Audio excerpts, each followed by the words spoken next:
Jumlah korban meninggal akibat banjir lahar hujan Marapi terus bertambah. Tak hanya itu, pencarian korban juga masih terus dilakukan. Lalu bagaimana kondisi terakhir di sejumlah wilayah Sumatera Barat yang diterjang banjir lahar hujan? Dan bagaimana pula kondisi warga yang mengungsi? Kita akan bahas bersama sejumlah narasumber yang hadir di studio. Ada Kepala Pusat Data Informasi dan Komunikasi Kebencanaan Badan Nasional Penanggulangan Bencana Abdul Muhari. Selamat pagi Pak Muhari. Selamat pagi Mas Randy. Melalui sambungan virtual juga ada Direktur Eksekutif Wahana Lingkungan Hidup Indonesia Walhi Sumatera Barat Wengki Purwanto dan pakar lingkungan hidup dari Universitas Andalas Profesor Isril Berdi. Selamat pagi Pak Isril, Pak Wengki. Selamat pagi Pak Wengki. Selamat pagi. Pagi Prof. Ya, pagi. Ya. Baik, saya ke Pak Muhari dulu. Pak Muhari, kondisi paling akhir sebenarnya laporan dari teman-teman di Sumatera Barat bagaimana Pak Muhari saat ini? Ya, dari laporan yang kita terima dari BPBD Tanah Datar, Kabupaten Agam, Padang Panjang, dan Padang Pariaman, untuk total korban data kita yang per penutupan pencarian kemarin malam itu masih 50 meninggal dunia. 50 meninggal dunia. 50 meninggal dunia, Agam itu 20, kemudian Padang Panjang itu 2 jiwa, Tanah Datar 19, Padang Pariaman 8, dan Kota Padang 1 meninggal. Barusan tadi kita mendengar Bupati Tanah Datar menyebutkan bahwa per pagi ini sudah ditemukan sehingga total korban di Tanah Datar saja itu menjadi 22. Ini memang masih berpotensi akan bertambah karena kita masih punya di Tanah Datar itu 19 jiwa korban hilang. Masih ada 19. Masih ada 19 dan ini masih rata-rata laporan dari warga yang berdomisili di sana. Kita juga harus pertimbangkan bahwa ini adalah akses jalan nasional, bisa saja ada korban yang kebetulan melintas pada saat bencana terjadi. Ini juga menjadi perhatian kita sehingga kita menghimbau bagi warga Sumatera Barat pada umumnya yang merasa tidak mendapat kabar dari anggota keluarga sejak kejadian ini segera melapor ke posko-posko terdekat. Untuk akses jalan sendiri itu masih putus sama sekali, Padang Bukit Tinggi, jadi satu-satunya akses darat yang bisa ditempuh itu lewat Maninjau ke Pariaman, sehingga BNPB saat ini mendeploy 1 unit heli. Heli ya? 1 unit heli yang kita akan manfaatkan untuk operasi evakuasi bagi korban yang membutuhkan pertolongan segera. Dan juga untuk mendistribusi logistik di daerah-daerah yang mungkin saja pada saat ini itu belum bisa terbuka akses daratnya. Jadi kira-kira ini yang akan kita lakukan sehingga benar-benar kita mencoba mengoptimalkan apapun yang bisa, sumber daya yang bisa kita deploy ke Sumatera Barat untuk bisa menjamin warga terdampak ini logistik dasarnya terpenuhi. Sejauh ini kan korbannya sangat banyak begitu ya Pak Muhari, bahkan bertambah dan berpotensi untuk bertambah. Sebenarnya apa sih yang paling menyebabkan dampak destruktif dari kejadian banjir lahar hujan ini atau banjir bandang lah boleh dikatakan, kalau orang Sumatera Barat bilangnya galodo katanya ya. Apa yang paling menyebabkan begitu destruktifnya bencana ini? Ya, sekiranya mungkin kita bisa melihat bahan yang tadi saya sampaikan. Ini kalau kita melihat titik-titik daerah terdampak ini Mas Ri, semuanya itu ada di jalur lahar hujan Marapi. Oh baik. Nah, pertanyaan kita saat ini adalah apakah peta kawasan rawan bencana Marapi ini sudah dipahami oleh pemerintah daerah? Kalau itu sudah, apakah sudah diimplementasikan dalam upaya kesiapsiagaan? Karena pasca Marapi erupsi akhir tahun lalu kita juga tahu pas saat Marapi erupsi ini ada 21 pendaki yang kemudian juga menjadi korban meninggal dunia yang kemudian ternyata tidak mengetahui bahwa ada jarak radius 3 km yang tidak boleh dilalui. 3 km ya? Tidak boleh dilalui. Tidak Jadi, boleh dilalui. Jangankan sampai ke puncak. 3 km dari puncak saya itu tidak boleh dilalui. Nah, kemudian ketika itu dilanggar, maka pasti ketika kita tidak tahu Merapi erupsi, akan sangat sulit untuk menyelamatkan diri pada saat kondisi sudah di puncak. Hal yang sama saat ini, catatan BNPB dalam 2 bulan terakhir saja, Ya. ini sudah 3 kali 3 kali. lahar dingin ini. Lahar dingin ini. Oh, lahar dinginnya ya. Sehingga benar-benar kita harus melihat peta kawasan rawan bencana itu sangat banyak saat ini yang kemudian ada pemukiman masyarakat. Ini yang menjadi poin evaluasi kami BNPB nantinya dengan pimpinan daerah. Mas Reno. Oke. Ya, saya ke Pak Wengki. Pak Wengki, Ya. kalau di Sumatera Barat sendiri komunikasinya dengan pemerintah daerah di sana selama ini bagaimana? Karena memang intensitasnya kan cukup tinggi ya untuk Betul. terjadi banjir lahar hujan Marapi ini. Kemarin saya juga berbincang dengan pakar mitigasi bencana geologi Pak Surono, itu mengatakan waspada ini sebenarnya sudah status waspada ini sudah diingatkan terus-menerus oleh ahli, oleh eksternal dari pemerintah. Tapi apakah koordinasi dengan pemerintah selama ini lancar, Pak Wengki? Ya, kami di Walhi sendiri melihatnya bencana di Sumatera Barat ini ada 2 kategori begitu Mas. Satu memang ini murni bencana alam, yang kedua ini bencana ekologis begitu. Nah, bencana ekologis ini dalam arti bahwa memang ada krisis ekologis yang telah terakumulasi dari tahun ke tahun. Ya. Nah, 2 kategori bencana ini mesti kita lihat dan cermati dalam konteks kesiapsiagaan ataupun penanggulangan bencana. Nah, terkait pertanyaan tadi memang menurut kami di Walhi ini memang kita masih gagap di Sumatera Barat dalam urusan penyelenggaraan kebencanaan gitu. Ya. Nah, selama ini energi kita di Sumatera Barat untuk urusan penanggulangan bencana lebih diutamakan pada menghadapi ancaman bencana gempa dan tsunami. Tapi untuk bencana alam lainnya seperti Merapi, termasuk bencana ekologis, ini seperti tidak terperhatikan dengan baik oleh pemerintah dan stakeholder terkait lainnya. Nah, seperti yang disinggung oleh BNPB tadi, bahkan BMKG sebenarnya ini kan sudah sering mengingatkan sejak awal. Ya. Ada peringatan dini dan analisisnya potensi bencana akan terjadi di sejumlah daerah di Sumatera Barat. Dan alam sebenarnya kan ini juga sudah kasih peringatan sejak awal gitu ya, mulai dari banjir lahar yang skala kecil, sedang, dan akhirnya saat ini kemudian membesar. Nah, memang kita tidak siap dan tidak siaga dalam menghadapi kemungkinan bencana lahar di Salingka Marapi ini.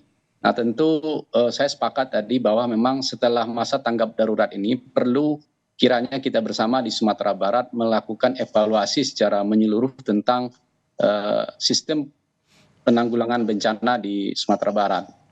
Nah, yang kedua memang khusus untuk daerah Silayang itu, ini semestinya tidak terjadi korban jiwa gitu. Ini murni bencana ekologis karena memang sejak tahun 2022 analisis bencana ini sudah banyak para pakar dan para pihak termasuk Walhi mengingatkan pemerintah begitu. Di situ bahkan tahun 2023 itu sudah ada rekomendasi sebenarnya secara resmi agar bangunan-bangunan dan kegiatan-kegiatan di situ dihentikan dan segera dibongkar. Karena memang ini sudah dianalisis akan terjadi potensi risiko bencana yang cukup besar di kawasan tersebut, baik karena memang daerah itu rentan secara bencana, pembangunan dan investasi di situ juga melanggar tata ruang dan tidak memiliki analisis risiko bencana begitu Mas. Kita sekarang lihat dari sisi perubahan iklim begitu. Apakah mungkin bencana yang terjadi saat ini di Sumatera Barat juga dipicu oleh perubahan iklim yang semakin meningkat dan sebenarnya ini meningkatkan warga sebenarnya untuk peduli terhadap lingkungan, Pak Wengki? Ya benar. Nah ini yang perlu kita pahami bersama. Maka tadi kami menyebut bahwa ini tidak hanya bencana alam ya, tapi bencana ekologis gitu. Nah untuk itu perlu memang kita memahami bersama ancaman bencana itu akan semakin meningkat karena perubahan iklim, alih fungsi lahan dan kerusakan lingkungan, termasuk pembangunan atau investasi yang mengabaikan kajian lingkungan hidup strategis dan aspek risiko bencana. termasuk ini juga menurunnya kualitas daerah aliran sungai kita gitu. Oke, baik. Saya ke pakar lingkungan hidup ini, Profesor Isril. Prof, saya kemarin berbincang dengan Pak Surono ya dari sebagai pakar mitigasi bencana geologi. Beliau memberikan analogi yang cukup menarik begitu.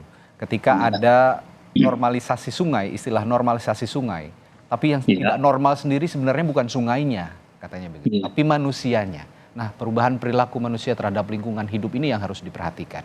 Sejauh ini apakah analogi itu tepat disandingkan dengan bencana yang terjadi di Sumatera Barat? Iya, Mas Radi. Saya kira Pak Surono terlalu ekstrim mengeluarkan pendapat itu. Saya ikuti juga di TV. Oke. Namun Pak Mas Radi ya, kita harus ingat ya, Sumatera Barat itu memang sangat fenomenal daerahnya. Mungkin tidak banyak yang tahu bahwa kita di Sumatera Barat iklim itu tidak ada musim kemarau, musim panas, tidak jelas ya. Pak Wengki ya, tidak jelas perbedaannya.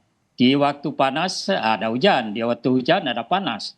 Jadi dengan demikian ketegasan musim di Sumatera Barat itu tidak bisa diperhatikan. Sehingga masyarakat juga begitu.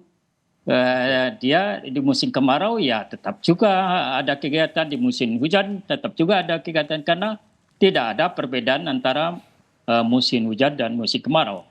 Ya, jadi lain dengan Pulau Jawa, Mas Radi. Pulau Jawa tegas sekali, musim kemarau ya panas ya, sekarang panas tuh. Kemudian kalau musim hujan ya hujan. Kalau Sumatera Barat enggak. Dan satu hal lagi yang harus kita pahami tentang Sumatera Barat. Jadi jangan disalahkan ya, jangan disalahkan Sumatera Barat, jangan disalahkan orang-orang Sumatera Barat. Sumatera Barat menghadap ke pantai barat ya, menghadap laut ya. Kemudian di punggung di belakangnya timur itu Bukit Barisan yang menjajar tinggi. Nah, dia dilalui oleh Katulistiwa. Ini anehnya, fenomenal sekali Sumatera Barat ini. Jadi kita tidak bisa menduga, kalau Pak Engki katakan tadi kita konsentrasi terhadap gempa, tapi sebenarnya di Sumatera Barat tidak gempa itu saja. Kita sudah merupakan etalase bencana alam. Ya, gempa tektonik ada, gempa vulkanik ada, banjir, longsor, patah semangka juga lewat Sumatera Barat. Kemudian banyak gunung berapi. Sumatera Barat banyak sekali gunung berapi dan dibelah oleh Bukit Barisan. Di Bukit Barisan itu banyak hulu-hulu sungai yang mengalir ke pantai barat dan mengalir ke Riau dan mengalir ke Jambi.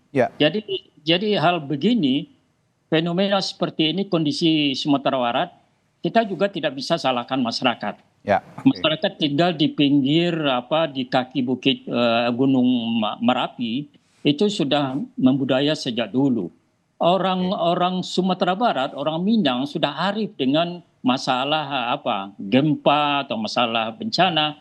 Coba lihat rumah adat bergonjong yang besar itu, kaki tonggaknya, tiangnya itu tidak pernah menancap ke tanah, tapi di atas batu besar. Ya Mas Engki ya, di atas batu besar. Itu apa artinya? Ketika ada getaran, amplitudo, goyang bumi, rumah adat itu tidak roboh. Jadi sebenarnya masyarakat Minangkabau bahwa etnologisnya, etnosainsnya sudah sangat luar biasa saya lihat. Cuma kondisi Sumatera Barat itu seperti itu. Jadi kemarin itu, itu ekstrim. Dan banjir bandang kemarin atau gelodo kemarin itu syukur malam hari ya, masih dikatakan syukur juga, mohon maaf ya. Malam hari. Kalau siang hari, betapa anak-anak sedang menemani di Lembah Hanai, ratusan ya mungkin ribuan itu anak-anak. Banyak permandian anak-anak di sana, playground children di Lembah Hanai itu.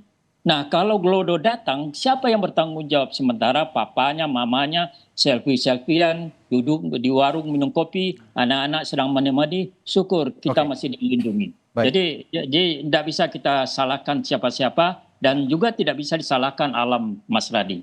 Demikian. Alam tidak bisa disalahkan. Iya. Dan masyarakatnya juga tidak bisa disalahkan. Tidak disalahkan. Ini karena ada faktor ekstrim cuaca yang sangat ekstrim gitu ya, iklim yang sangat ekstrim di Sumatera Barat yang sudah dijelaskan oleh Profesor Isril tadi. Nah, kalau begitu saya tanya ke Pak Muhari, dengan kontur atau penjelasan dari Pak Isril tadi, di samping memang ada fenomena perubahan iklim lah boleh dikatakan tidak hanya di Sumatera Barat, mungkin di seluruh Indonesia bahkan di dunia mungkin kalau kita ngomong berbicara perubahan iklim. Tapi kalau menurut penjelasan Pak Isril, cuaca di Sumatera Barat, iklim di Sumatera Barat itu begitu ekstrim. Nah, saya akan bertanya dalam konteks mitigasi bencana. Kalau begitu, bagaimana yang tepat untuk menanggulangi daerah-daerah dengan wilayah yang ekstrim, yang cuacanya ekstrim, iklimnya ekstrim, seperti di Sumatera Barat menurut penjelasan Pak Isril tadi? Bagaimana Pak Muhari? Iya, ketika kita melakukan evaluasi pasca bencana, satu poin yang paling penting untuk kita pegang bersama adalah kita tidak mencari siapa yang salah, tapi betul. apa yang salah. Sepakat. Sehingga ketika kita tahu apa yang salah, kita bisa membuat cara upaya supaya bencana serupa tidak terjadi di masa depan. Ya. Kemudian saya setuju tadi ketika kita harus melihat ini ada dua jenis bencana sebenarnya. Ada yang lahar hujan Marapi, Galudu, yang kemudian itu yang benar-benar kita mau sampaikan kepada pemerintah daerah bahwa pemukiman-pemukiman yang memang masuk jalur lahar hujan itu, mari sama-sama kita berbicara dengan masyarakat. Kalau mereka berkenan kita relokasi, kalau tidak kita cari caranya apakah kita bangun sabodam seperti di Merapi, lahar-lahar itu kita hambat dengan sabodam sehingga kemungkinan bencana serupa ini bisa kita kurangi. Yang kedua, ini ada yang menarik di halaman pertama harian Kompas hari ini, Mas Hendy, bahwa ini tadi yang disampaikan oleh rekan Walhi dan Pak Prof bahwa BNPB menganalisa tahun 2013 di daerah Lembah Anai ini belum ada yang namanya pemandian itu. Kemudian mulai 2014, 2015 sampai 2024 itu menjamur sekali. Banyak sekali pemandian. Hal yang paling penting untuk kita pahami adalah ketika sungai ini dibatasi ruangnya, jadi ada yang namanya floodplain. Jadi ketika sungai yang seharusnya mungkin aliran airnya pada saat tertentu yang kita lihat biasa itu cuma sedikit. Tapi pada kondisi-kondisi ekstrim, dia membutuhkan ruang untuk meluber. Nah, ketika ruangan luber ini diisi oleh pohon, diisi vegetasi, maka arusnya akan tertahan. Tapi kemudian ketika kita bikin bangunan di situ, kita tembok, maka alur air ini akan semakin sempit. Mas Rendy coba bayangkan kalau kita punya botol. Sempit dan berbelok mungkin, Pak. Benar, kita tuangkan, itu di leher botol itu arusnya akan sangat kencang karena makin sempit. Itulah kemudian yang terjadi ketika pada saat debit ini mencapai puncaknya, itu tidak hanya tebing-tebing pinggir dan struktur bangunan, semua kolam renang itu yang disapu habis. Termasuk tebing jalan saat ini yang putus itu pun, itu karena dihantam oleh aliran kritis sungai yang pada saat itu awalnya dia mempunyai floodplain, daerah luberan. Ini kemudian dibangun sarana-sarana wisata. Ini menjadi kalau kami di BNPB menyampaikan hak atas air itu jangan diambil. Kalau hak air ini kita ambil, pasti dia suatu saat dia akan balas nih. Jadi kita kembalikan hak air ini, ruang bidang mengalirnya supaya kita sendiri bisa menghindari bencana yang mungkin saja dalam hidrologi itu kita mengenal ada periode ulang banjir 1 kali 20 tahun. Ada periode ulang banjir 1 kali 50 tahun. Yang kemudian debit puncaknya itu berbeda-beda.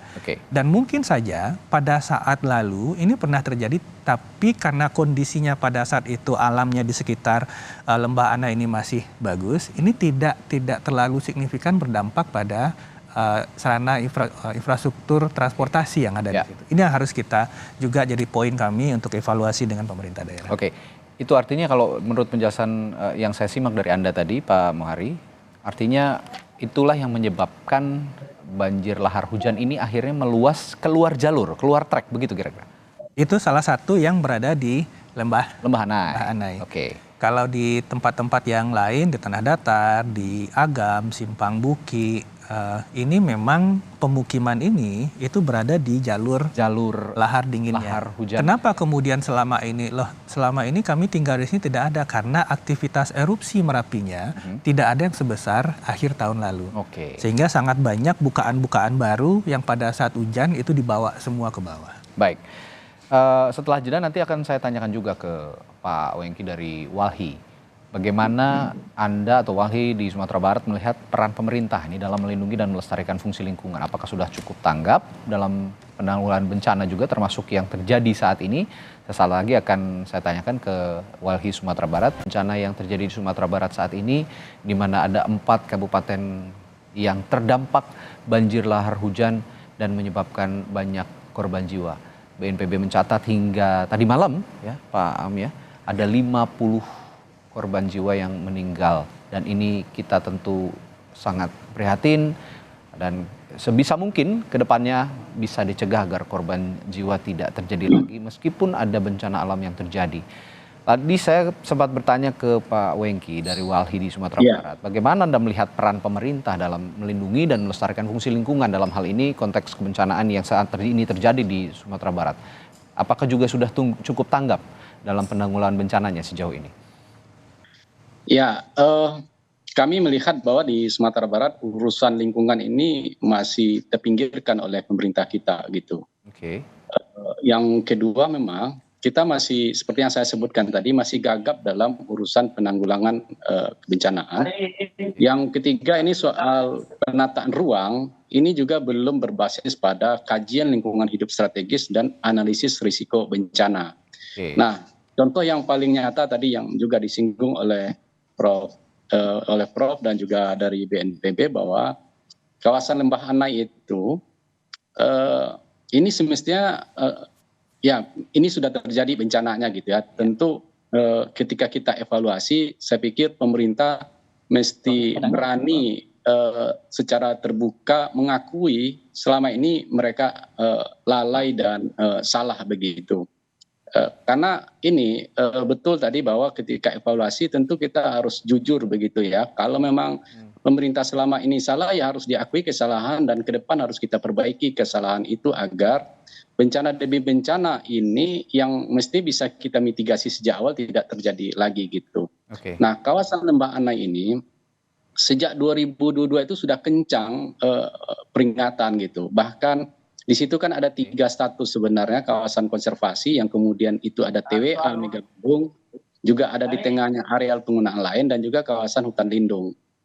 Nah, terkait TWA yang lokasi pemandian itu kepada teman-teman di BKSDA itu sudah sering diingatkan, meskipun peruntukannya itu taman wisata alam, tapi dengan pendekatan analisis risiko bencana itu nggak mungkin dijadikan wisata alam pemandian yang mengumpulkan banyak orang di situ. Sama saja kemudian kita menyiapkan kuburan massal gitu.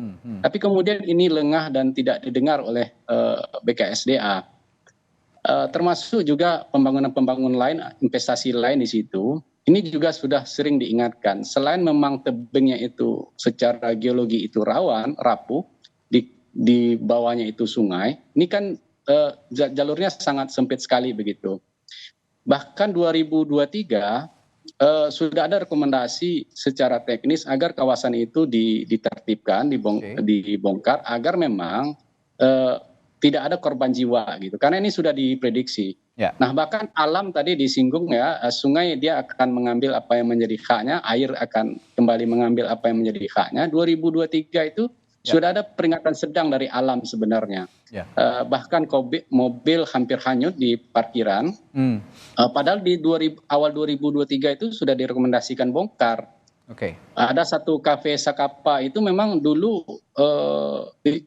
sudah direkomendasikan bongkar, akhirnya alam yang kemudian membongkarnya gitu. Dan memang menurut kami baik BKSDA, Gubernur Sumatera Barat dan juga Bupati Tanah Datar, kita harus jujur bahwa memang ada kelalaian kita selama ini, maka ke depan pemanfaatan ruang kita harus berbasis kajian lingkungan hidup strategis dan juga berbasis kepada analisis risiko bencana gitu. Baik. Nah, investasi ini tentu kalau tidak diiringi dengan kajian lingkungan hidup dan juga tidak berbasis risiko bencana, tentu kerugian yang kita terima jauh lebih besar dibandingkan manfaat yang diterima baik oleh pemerintah maupun oleh masyarakat sendiri. Nah, pembangunan ini kemudian juga lemah edukasi kebencanaan berbasis bencana ekologis ini yang kami sebut tadi kepada publik gitu. Karena memang pemerintah sendiri secara aktif berkontribusi untuk itu.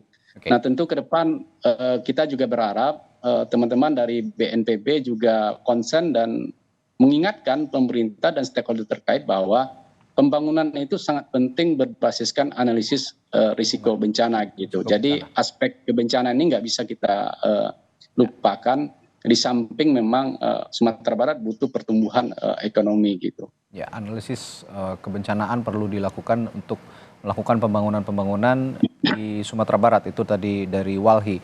Saya ke Profesor Yusril sebagai pakar lingkungan. Tadi Prof, ini tanpa bermaksud untuk saling menyalahkan juga, tadi juga kita bahas bersama bahwa sepakat kita tidak akan saling menyalahkan, baik itu menyalahkan alam ataupun menyalahkan masyarakat begitu ya.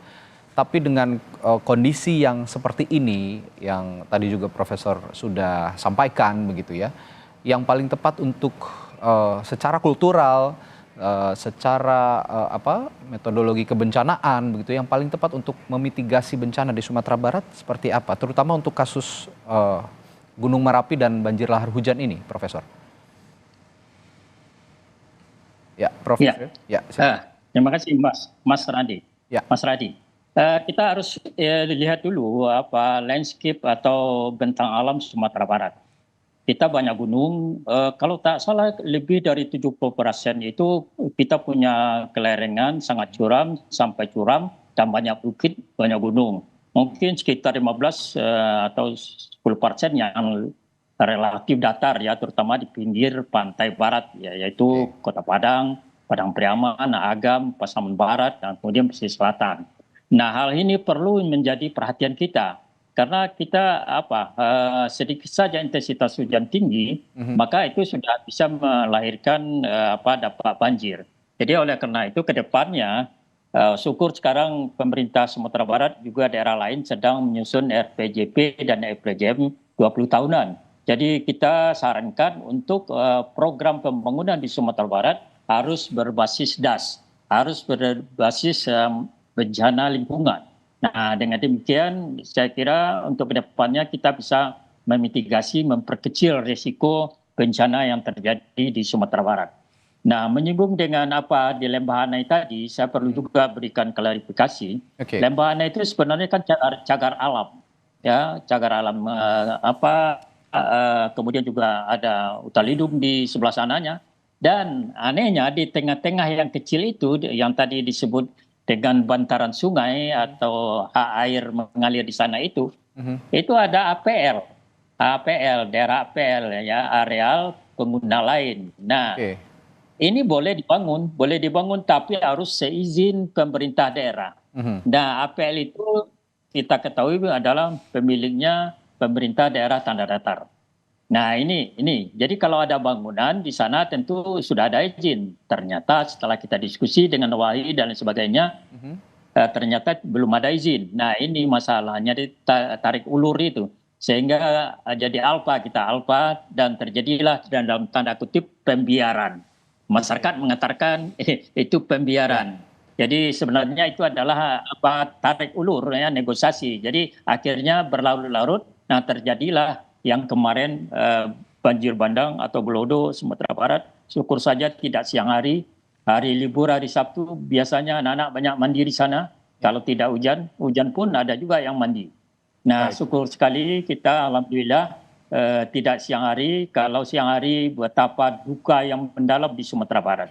Nah, ini pembelajaran bagi kita, baik bagi masyarakat maupun pelaku manajemen daerah. Nah, ke depannya kita harus membuat program pembangunan itu berbasis DAS, berbasis daerah bencana alam. Ya, dengan demikian mungkin Sumatera Barat bisa diselamatkan karena Sumatera Barat itu memang beda dengan daerah-daerah lain ya. 70% itu daerahnya sudah merupakan kelerengan curam, sangat curam dan banyak bukit dan banyak pula gunung Merapi dan ditambah pula dengan patahan Semangka. Jadi manajemen daerah harus bijaksana melakukan pembangunan dan melakukan peluang ekonomi untuk masyarakat. Demikian, terima kasih. Baik, ya seperti yang saya dengar juga dari pakar mitigasi bencana geologi kemarin, Sumatera Barat itu memang kontur kebencanaannya lengkap begitu ya. untuk Iya, betul. dari Pak gunung Surono. berapi ada, lalu lautnya juga punya potensi untuk terjadi tsunami jika memang ada gempa, Tsunami. dan gempa juga cukup Banjir rob, potensinya, ya banjirop, gempa juga potensinya cukup tinggi, begitu kira-kira. Ya, abrasi pantai. abrasi pantai, ya begitu. Iya. Baik, nah saya akan tampilkan data peta kebencanaan yang terjadi di Sumatera Barat yang menimpa 4 kabupaten di Sumatera Barat dalam konteks bencana lahar hujan dari Gunung Merapi. Ini sambil dijelaskan Pak Muhari, bisa dijelaskan mungkin dari gambar yang kita tampilkan ini. Iya, jadi Mas Randi semoga gambarnya bisa terlihat jelas bagi pemirsa Kompas TV ya. Ya. Bahwa itu daerah pertama yang merah itu adalah daerah yang sama sekali tidak boleh ada kegiatan. Itu daerah puncak. Kemudian yang merah muda itu juga yang berpotensi masih terjangkau oleh lontaran batu pijar, lahar. Nah kemudian yang hijau-hijau terang itu adalah daerah limpasan lahar hujan. Nah sekarang semua titik-titik yang terdampak bencana lahar hujan kemarin itu sudah kita petakan dengan balon-balon biru itu Mas Randy. Itu bisa kita lihat semuanya, semua titik daerah terdampak itu semuanya berada pada daerah alur lahar hujan.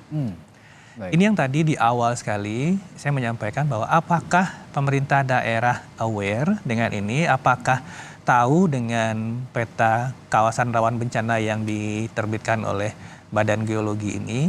Kalau mengerti atau kalau tahu sampai seberapa jauh implementasinya.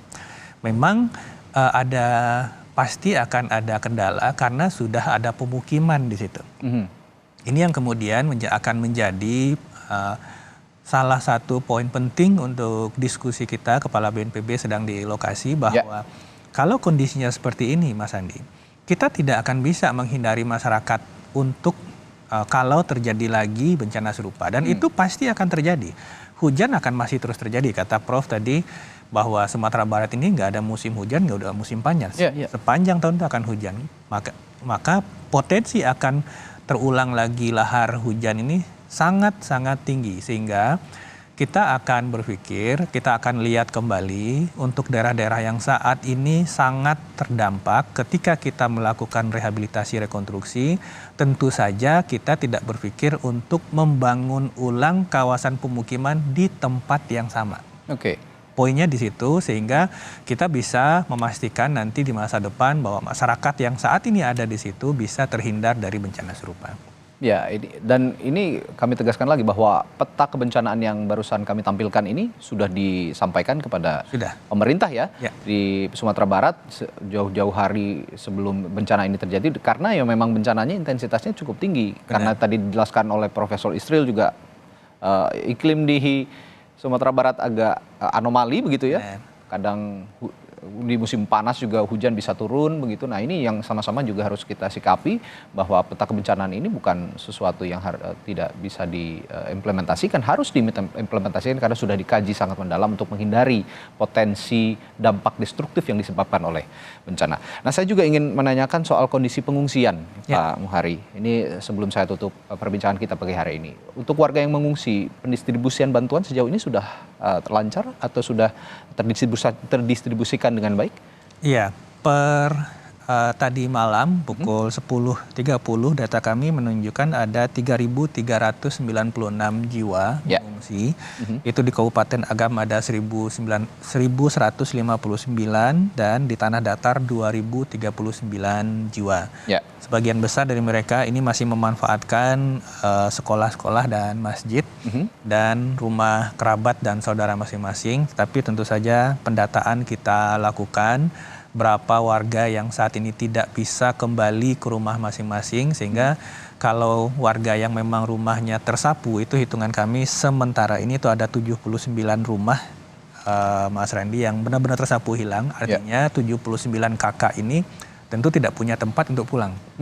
Artinya ini akan butuh waktu cukup lama mereka untuk tinggal di pengungsian. Nah, ini akan ada beberapa skema nantinya, apakah berupa skema dana tunggu hunian, jadi kita memberikan istilahnya mungkin dalam tanda kutip uang kontrak rumah gitu. Setiap kakak. Kami mengharapkan tentu saja Bapak Kepala BNPB saat ini sudah di Sumatera Barat, pasti kita akan meminta pemerintah daerah untuk bisa bergerak cepat. Karena yang namanya data ini pasti dinamis. Tapi tentu saja kita tidak bisa menunggu data ini lengkap dulu semuanya baru kita bergerak. Jadi seberapa bisanya kita sudah memverifikasi by name by address, diverifikasi di SK-kan oleh pemerintah daerah, kita akan langsung melakukan langkah-langkah untuk apakah itu mulai berbicara tentang pembangunan kembali rumah di tempat yang berbeda, atau di satu lahan relokasi khusus bagi warga yang saat ini terdampak. Baik, informasinya juga hari ini Pak Presiden Joko Widodo ya akan berkunjung ke sana ya? Mungkin. Ya, bagaimana Prof? Iya. Singkat saja sebelum kami tutup. Sebelum tutup, sebelum terjadinya pemulihan lingkungan, saya sangat usul untuk kita jinakkan ya Gelodo ini, kita jinakkan. Kita jinakkan lahar dingin di musim penghujan ini. Bagaimana caranya? Kita buat cek dam atau waduk retensi di sekitar Gunung Merapi. Waduk retensi atau embung-embung. Sehingga aliran lahar dingin dan aliran debit air runoff bisa dikendalikan masuk dulu ke waduk-waduk yang kita buat di sekitar kaki Gunung Merapi. Dengan demikian ancaman Galodo mungkin bisa sudah diperkecil. Jadi kita tidak perlu relokasi masyarakat. Saya kira di Sumatera Barat untuk relokasi masyarakat itu susah sekali karena tanah ulayat yang menjadi menyangkut. Oleh karena itu jalan tol di Sumatera Barat sulit untuk dibangun karena melalui jalan tanah ulayat, apalagi relokasi ini. Ini harus menjadi PR pemerintah daerah. Demikian, terima kasih. Nah, inilah yang mengharuskan bahwa kita harus benar-benar bisa duduk bersama karena secara kultural juga harus diperhatikan. Tadi seperti Prof. Isril katakan, dan juga secara metodologi kebencanaan tadi ya Pak Muhari juga perlu diperhatikan. Ada masukan-masukan yang sangat berharga dari para ahli ini yang harus diperhatikan oleh pemerintah setempat agar bencana seperti ini yang periodik dan cukup intensif sepertinya akan terjadi di Gunung Merapi bisa terhindar di kemudian hari. Terima kasih sekali lagi para narasumber saya pagi hari ini. Ada Kepala Pusat Data Informasi dan Komunikasi Kebencanaan Badan Nasional Penanggulangan Bencana Pak Abdul Muhari. Terima kasih Pak Muhari. Lalu juga ada Direktur Eksekutif Wahana Lingkungan Hidup Indonesia Walhi Sumatera Barat Wengki Purwanto dan Pakar Lingkungan Hidup dari Universitas Andalas Profesor Isril Bert. Terima kasih para narasumber. Selamat pagi. Sehat selalu Bapak-bapak.